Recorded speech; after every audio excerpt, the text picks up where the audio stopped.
Welcome back to the Dividend Diplomats YouTube channel. You know you're rocking with your boy Bert and Lanny, the Dividend Diplomats. And guys, we're here to kind of clear the gray, the clouds over a certain stock that not only had a spin-off, but also right-size their share count. It's an interesting one. I bet you didn't see that coming in the intro, everybody. But you know what we got to do before we talk about that? We need to right size our subscriber base, get it higher, jump it up, get us to 15K.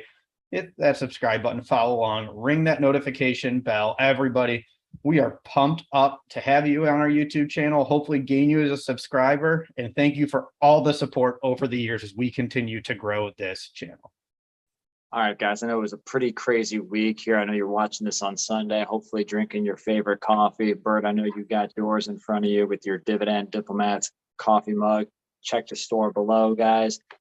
Obviously, yeah, again, crazy week. Wall Street bets, Reddit, we're up to no good with, Bed Bath & Beyond stock. We're up to some great stuff. We'll talk about that, though, later in the week. Stay tuned for Tuesday, everybody.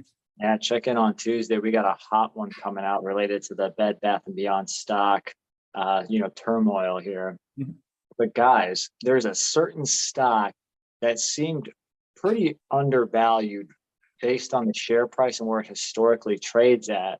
But there are around 2 to 3 big items that is happening with this healthcare / pharmaceutical company.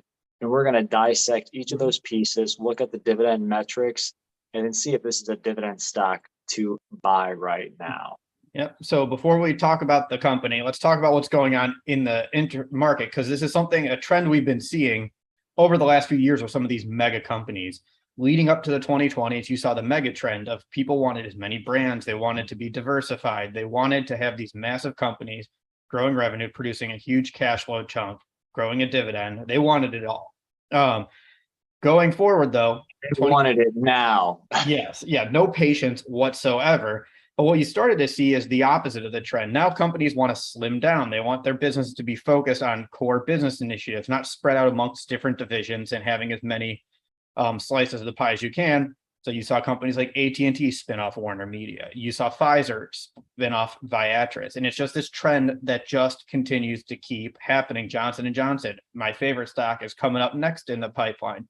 So this is another company that's joining that trend, and we're excited to talk to you about it. And to Lanny's point, shine light on what happened and bring out some of the cut through some of the noise.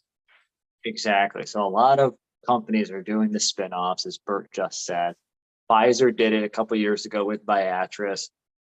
Johnson & Johnson's is coming up in 2023 with their consumer healthcare division. But guys, there was another one, but there's even one that kind of went under the radar, at least for U.S. investors, because it doesn't quite hit home. And Bert, what is this dividend pharmaceutical stock we're talking about? And no, it's not Abbott Labs or AbbVie. Yeah, it is a mouthful. It's GlaskoSmithKline, ticker symbol GSK. No, they didn't spin off Glasgow. No, they didn't spin off Smith. No, they didn't spin off Klein. They spun off their consumer healthcare division. The major brands are in their own company. And Lanny, what is the name of this new company? The name of this new company, the ticker symbol is HLN. The name is Haleon. You can correct me in the comments if we did say that incorrectly, but their ticker symbol is HLN. So they spun off their consumer side. And Bert, these are some big brands in this division, and we probably all have at least one item in your cupboard, in your medicine cabinet, maybe in your fridge even. Yeah, maybe right next to us. But all right, I'm on their website. I have it up here on the other monitor, so my eyes are looking there. Let me just read through some of the brands and the sections they have. Oral Health, Sensodyne, Polident, Biotine, Aquafresh. Everyone remembers those old Aquafresh tubes that they had when they were younger. That's one of the things that popped up from my childhood. Respiratory, Flonase is the major one. That's the big consumer brand. Pain relief, Voltaren, Panadol, Excedrin, Advil. Oh man, Lanny, those are some no-name brands, aren't they? Yeah, I mean, who's heard of Advil? No one. Vitamins, Centrum, Emergency, Caltrate, perfect. Digestive health. This is the last big section. Nicorette, Chapstick, Nexium, Tums, and Fenistil. So guys, massive, massive consumer brands. And this is why people were attracted to GlaxoSmithKline all the years in the past to offset some of the R&D and the more experimental things. They had this massive cash flowing consumer staple portfolio. So guys, that spinoff occurred, back on July 18th. And I believe you got one share of Haleon. Ticker symbol is HLN, trading at about just under $6 per share. So for every share of GSK you had, you got one share of Haleon.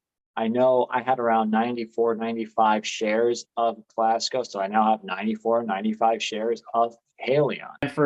And for me, I had 67 shares of Glaxo at the time. Now I have 67 shares of Haleon. So it's funny how that works out. But you know what, Lanny? I think there's something interesting in here. Because right now, I just pulled up my portfolio to research this. I don't have 67 shares of Glasgow anymore. I don't. That number has decreased. Wow. That's the other piece of the noise that we wanted to talk about in this video. What else happened, Lanny, after the spinoff occurred? So GlaskoSmithKline, for all you GSK shareholders wanting to get this summary, and this is, for dividend investors that own the stock, we wanted to make sure we covered this topic because, it kind of all is coming to fruition here, given the third item we'll also talk about. But Glasgow did this share consolidation exercise, reducing the number of shares outstanding to all the current shareholders. So for every 5 shares of GlaskoSmithKline that you had, you now have 4. So if you do the math, if you had 100 shares, divide that by 5, times that by 4, boom, you have 80 shares. So we had 67 shares of Haleon. Now we have 53 shares of GlaskoSmith after the consolidation of shares outstanding. It's interesting that they are using this transaction to really clean up their share count and clean up how the company is going to be positioned in the market, because it always was a mess. That's what I think is the funniest thing. Yeah, always was a mess, and they're kind of in still a mess that they're trying to clear themselves out. So again, you could do the simple math, just times it by 80% for the shares that you had, to make sure you have the right number of shares. But the big legal item that Glasgow has been working through is with Zantac. And this is a big legal suit, obviously saying that has been causing, cancer. It could be a very dangerous item to an individual's health. One of the first cases actually has just gotten voluntarily dismissed by the plaintiff. No settlement. So Glasgow and Haleon both are kind of putting out the messages on their investor sites and press releases saying the first big trial that was supposed to happen was dismissed voluntarily, and there was no settlement involved. And this is part of the problem of owning pharmaceutical companies. Or not problem is the wrong way to say it, but this is one of the risks that you own with them. They have to deal with the headline risk that comes with it, and whether or not it leads to financial settlements, financial losses for the company, who knows? But they're always in the news with something that's coming up when there's a big lawsuit. So stay tuned, keep an eye, because you're right, Lanny. This is going to be something that drags down GSK and Haleon for a long time until this is settled. Yeah, so that's going to be some of the news that's dragging down the stock price of Glasgow. Now, with that, obviously, they're going to have to right-size the dividend. Being an internationally based company, it's always hard to gauge what that British pence is versus the US dollar. So what we did within our analysis is we actually looked at Dividend Investor, we looked at Seeking Alpha, we looked at NASDAQ, we looked at MarketWatch, and all of them are really saying that the current dividend quarterly right now is about 39 cents USD. So as we discuss the metrics for GlaskoSmithKline to see if they're a dividend stock to buy in that dividend growth portfolio of yours, we're using that metric. Perfect. So here, let's summarize before we jump into the screener. Let's talk through one more time, just summarize the 3 things that happened with GlaxoSmith. They spun off Haleon. They did. Every person that owned a share of GlaskoSmith got a share in this new company. So the consumer healthcare company is gone. It's a new company separated from GSK. Second, they did the share consolidation. So for every 5 shares that you had of GlaxoSmith, you now have 4 shares of the company. And the third big item is that Zantac lawsuit. So those are the big three things, the big noise that we are hopefully helping you sort through from there. But now, noise gone, clouds gone. We're looking at the sun. Stock screeners time, Lanny. Let's see how GlaxoSmith is looking in our stock screener to see if it is a stock to buy. Do you want to hit them with the three metrics of our screener, Lanny? I hit them with the left, I hit them with the right. Adrian. So guys, we're looking at the DD stock screener, one, that price to earnings ratio, preferably less than the S&P 500. That second metric is dividend payout ratio in that sweet spot of 40 to 60%, as Bert coined, the perfect payout ratio. Third, that dividend growth rate. We need a history of consistently growing that dividend, because you're a passive income investor. Not only do you want a passive income stream, but you need it to grow to outpace that big inflation cloud that is hovering over the world and global economy right now. But last, not least, we will look at the dividend yield. So let's jump right in.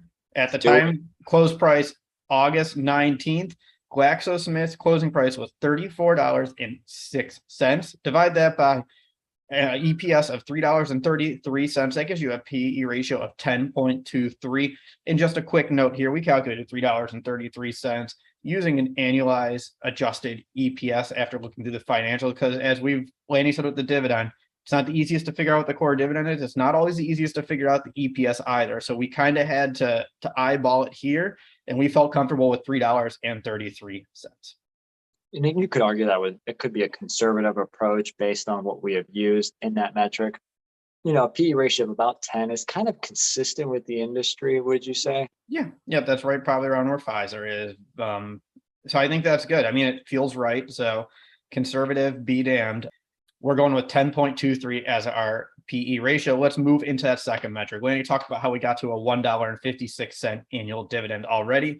Divide that by $3.33. Payout ratio, 46.85%. Boom, boom, right there. Perfect.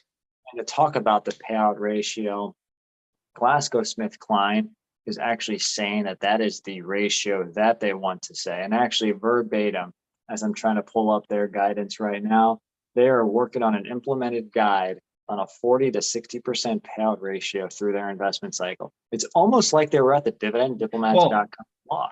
I was going to say they might have another lawsuit coming out here, coming from us, because they're taking our perfect payout ratio range. Come on, Glasgow, we're going to file something. Maybe you can add, instead of giving us, just 80% shares, maybe you can make us just whole. Yeah, I think that would be a swell solution here. Dividend history, dividend growth for Glaxo. Yeah, that look kind of says it all. It's kind of been non-existent for GSK. It's not the easiest to track, but most times for international companies, you can say zoom out the map. It looks like it's trending upward. It's just not the case with Glaxo. It's just kind of hovering down, up.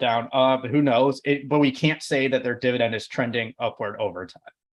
Yeah, it's with the exchange rates, plus with the spin-off happening and then the share consolidation, it's pretty hard to kind of gauge what's going on with their dividend. But let's really start looking at what the new Glasgow is, though, in this discussion and analysis, really being that bio-pharmaceutical vaccine, innovative research type company, really kind of aligning themselves with the likes of Pfizer and the upcoming new J&J, right, Bert? That's right. Don't look here. Look over here is what I'm hearing. All right, yeah. So let's look at the bonus metric, the dividend yield. Their current yield is 4.58%. So in those metrics, obviously, it's 4.58%. Yeah. So to summarize, PE 10, payout perfect, 46%. History of increasing dividend, We're looking forward, as Lanny said. I thought your summary was great, even though I was joking at the end there, Lanny. Dividend yield is 4.58%. Here's the $1 million question. What are you thinking about Glaxo now? At $34 a share with a low price to earnings ratio, I did end up buying a couple shares below 35. I think I texted you about it. I was like, bought 3 shares below 35, just seemed kind of odd. Yeah. But now kind of seeing why they're trading a little bit lower. But I think there's good value here. Could there be better pharmaceuticals out there at this yield? I'm not quite sure at that 4.5+% yield right now.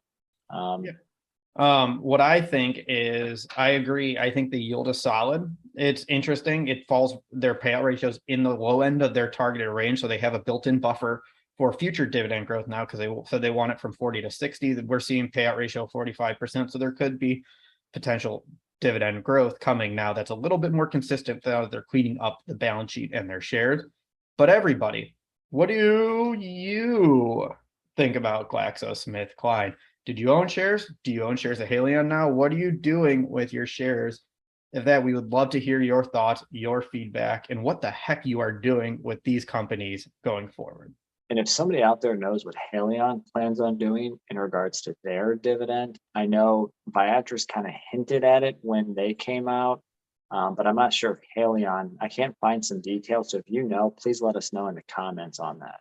If you haven't already, subscribe to the channel. Give this video a thumbs up. If you haven't also, check out the store for the coffee mugs. They're great. All right, everybody. Let's keep pushing. Let's keep moving. Time to keep growing that dividend income. All right, guys, that was Bert and Lanny from the Dividend Diplomats, over and out.